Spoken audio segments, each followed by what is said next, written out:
Maintenant, on voit que depuis le début du programme et maintenant, un temps s'est écoulé, donc certaines personnes sont beaucoup plus autonomes ou en tout cas sont beaucoup plus investies de leur logement et donc on se rend compte qu'ils savent faire des démarches eux-mêmes, se sont inscrits par exemple à un centre de jour près de chez eux, se rendent à leur rendez-vous médical sans nous. Et donc on se rend compte que petit à petit, l'accompagnement est moins intense et se fait beaucoup moins aussi. Mais un des objectifs, c'est effectivement d'un moment de pas de créer de dépendance vis-à-vis de l'équipe d'accompagnement et de permettre l'intégration dans ce qu'on appelle les services communs généraux où monsieur et madame tout le monde vont. Donc si on veut aller faire du sport, on ne va pas faire du sport avec des gens pauvres dans un club pour gens pauvres, mais on va faire du sport n'importe où monsieur et madame tout le monde pourraient se rendre. Maintenant, effectivement, c'est parfois compliqué d'avoir une procédure claire, de sortir, dire voilà, quand il aura fait ça, ça, ça et ça, on pourra se retirer et tout ira bien. Je pense que l'essentiel est que la personne ait un réseau. Donc, pas qu'il y ait une autre institution qui s'occupe d'elle, mais non, qu'elle ait un réseau diversifié sur lequel elle puisse s'appuyer et ça me paraît vraiment l'essentiel. Et alors, un réseau qui puisse éventuellement faire appel à nous si jamais ça redevenait nécessaire.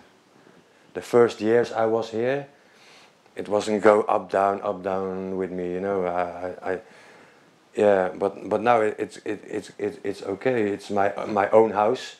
It's not anymore the House of Housing First, so it's on my name. And in about 1 year they go away from me and. Yeah, I'm finished.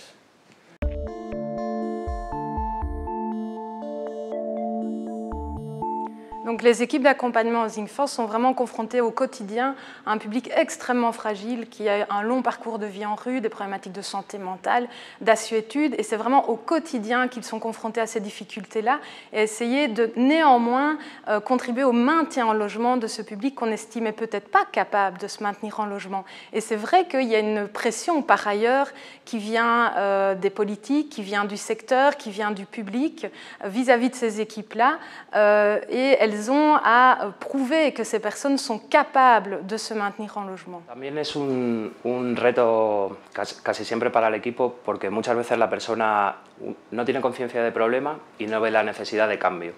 Intentamos trabajar desde lo que se tiene y no desde lo que falta. Si eres una buena persona, centramos ahí, pero ¿qué te gustaría hacer con tu bondad?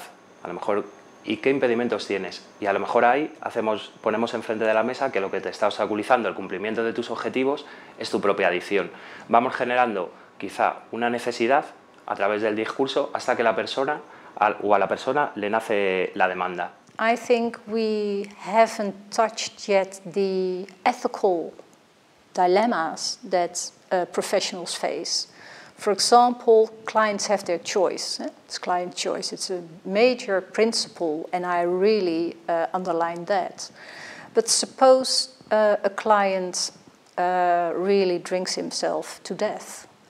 What is your role? What will you do? Will you just let it go, let it happen? Or are you a professional or do you intervene? And I think dealing with those ethical issues, I think professionals deal with them all the time. And we really should listen to the professionals, to the clients, and really try to find out what we can do to support professionals in this job, because it's not easy.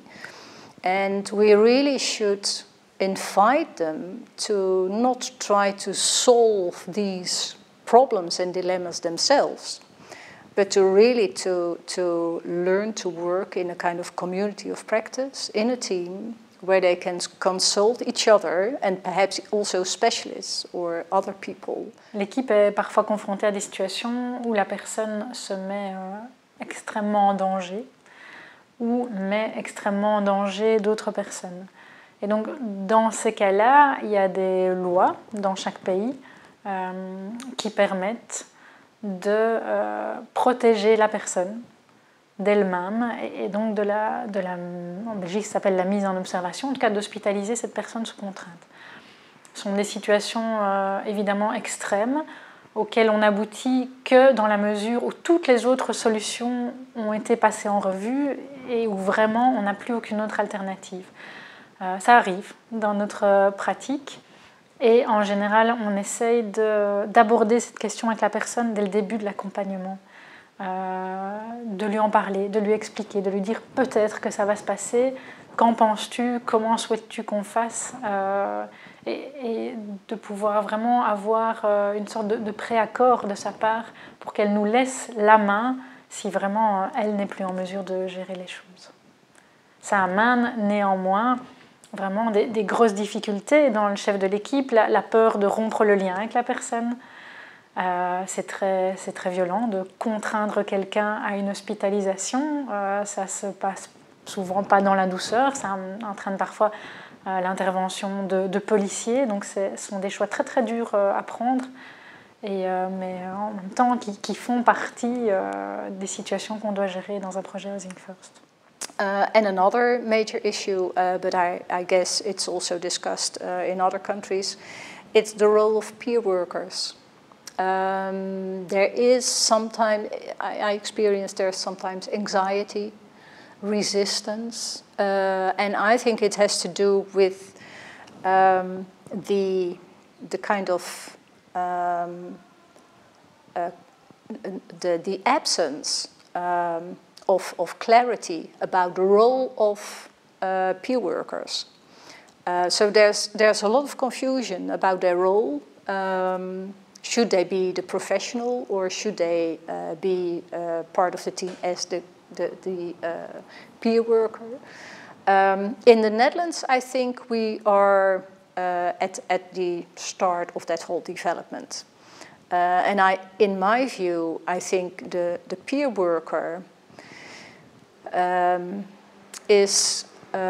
be very powerful in his role as a peer. And the moment I think you really also ask the peer worker to be a professional member of the team and be a professional, then you get a kind of mix-up of roles. And if you are a professional in your role of professional, sometimes you can't do the things that you can do as a peer. Alors quand il y a des problèmes de menaces, d'agression de la part d'un locataire envers l'équipe, on met une limite très très claire tout de suite. On fait en sorte que toute l'équipe soit sur la même longueur d'onde et réagisse de la même manière. Moi, en tant que coordinatrice, j'interviens pour appeler le cadre. S'il le faut, mon institution intervient aussi pour appeler le cadre. On propose souvent à la personne, dans un premier temps, de la voir à l'extérieur. Et si on sent que l'extérieur n'est pas encore suffisamment sécurisant pour l'équipe, on propose souvent que les rendez-vous se fassent dans une institution partenaire. Comme ça, on maintient un cadre institutionnel qui contient la personne et qui permet d'intervenir aussi en cas de passage à l'acte. Mais en même temps, ça nous permet le plus longtemps possible, en tout cas c'est ce qu'on essaie de faire, de maintenir la visite hebdomadaire avec la personne et le travail d'accompagnement avec elle.